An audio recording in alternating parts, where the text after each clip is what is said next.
السلام علیکم ورحمۃ اللہ وبرکاتہ۔ نحمدہ و نصلی علی رسولہ الکریم وعلی آلہ واصحابہ اجمعین، اما بعد۔ میرے پیارے دوستوں اور میری پیاری معلمات، آج مجھے جس موضوع پر لفظ شائع کرنے کا موقع ملا ہے وہ ہے معاشرے کی اصلاح میں مسلم عورتوں کی پڑھائی کی اہمیت اور ضرورت۔ تعلیم لڑکیوں کو تو دینی ضرور ہے، تعلیم لڑکیوں کو تو دینی ضرور ہے، لڑکی جو بے پڑھی وہ بے شعور ہے۔ وجود زن سے ہے تصویر کائنات میں رنگ، وجود زن سے ہے تصویر کائنات میں رنگ، اسی کے ساتھ سے ہے زندگی کے سوز درو۔ میرے پیارے دوستو، کائنات عورت کی وجود کے بغیر نامکمل ہے، اس لیے اللہ تعالیٰ نے اس کائنات میں مردوں کے ساتھ ساتھ عورتوں کو بھی اعلیٰ مقام عطا فرمایا، لیکن اسلام سے پہلے عورتوں کے ساتھ اچھا سلوک نہیں کیا جاتا تھا اور عورتوں کو کوئی مقام حاصل نہیں تھا، لیکن اسلام نے ان کو ایک تحفظ دیا اور ان کو ایک ایسی عطا کی کہ ماں کی قدموں تلے جنت کا درجہ دیا، اور اسلام نے عورتوں کو ایک بڑا مرتبہ عطا کیا اور ان کی تعلیم کو فروغ دیا، اور آج عورتوں کی تعلیم کی اہمیت کو تسلیم کرنا بہت ضروری ہے۔ ایک معتبر سماج کے لیے مردوں کے ساتھ ساتھ عورتوں کا بھی تعلیم یافتہ ہونا بہت ضروری ہے، کیونکہ ایک ان پڑھ عورت نہ تو ایک اچھی بیوی، بیٹی اور ماں ثابت ہو سکتی ہے۔ معاشرے کی ترقی و کامیابی کے لیے خواتین کا علم حاصل کرنا لازمی ہے، کیونکہ ایک تعلیم یافتہ عورت ذمہ دار ہوتی ہے اور علم حاصل کرنے کے بعد ان کے اندر خود اعتمادی اور شعور بڑھ جاتا ہے، اور ایک ان پڑھ عورت کی ذہنی صحت کے اصولوں سے ناواقف ہوتی ہے، اس لیے وہ اپنے بچوں کی پرورش درست نہیں کر سکتی، جبکہ ایک پڑھی لکھی ماں اپنے بچے کی ضرورت رہن سہن اور اس کی تعلیم و تربیت کا خوب خیال رکھتی ہے۔ مرد اور عورت کو گاڑی کے دو پہیے کی طرح ہوتے ہیں، گاڑی ایک پہیے پر نہیں چل سکتی، یہی حال ہمارے معاشرہ کا بھی ہے کہ یہاں مرد اور عورت دونوں کی اہمیت یکساں ہے۔ عورت کی تعلیم جس میں دین و مذہب، اخلاق و کردار کی اصلاح شامل ہوتی ہے، جس میں عورت حقوق و فرائض سے آگاہ ہو سکے اور اپنے بچوں کی تربیت میں سلیقہ مندی سے کام لے سکے۔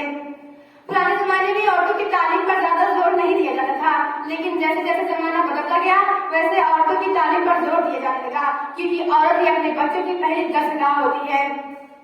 اگر ماں تعلیم یافتہ ہوگی تو بچہ بھی صاحب علم اور مہذب ہوگا۔ پڑھی لکھی ماں اپنے بچے کے خیالات کو نکھار سکتی ہے اور اپنے حقوق و فرائض سے آگاہ ہوتی ہے۔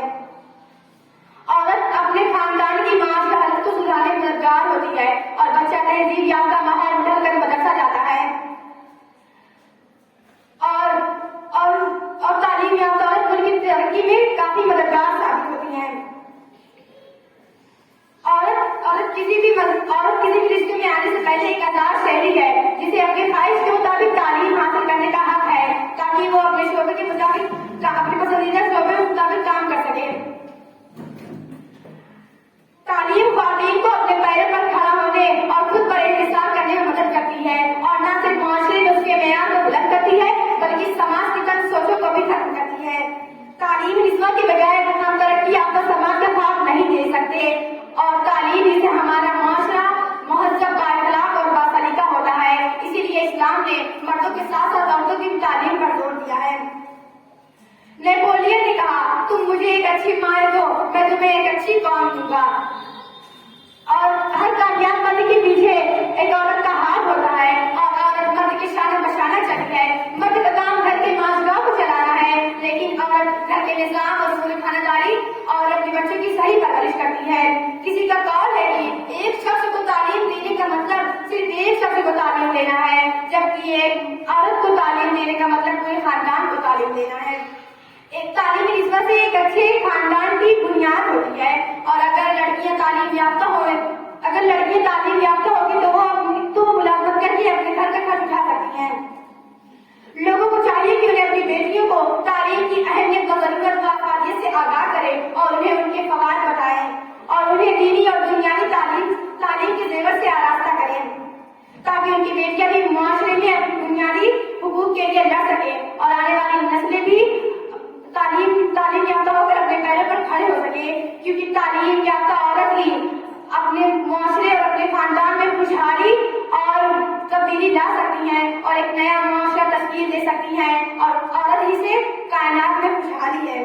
تاریخ کے سینے میں چھپی ہے، تاریخ کے سینے میں لکھی ہے یہ حقیقت، تاریخ کے سینے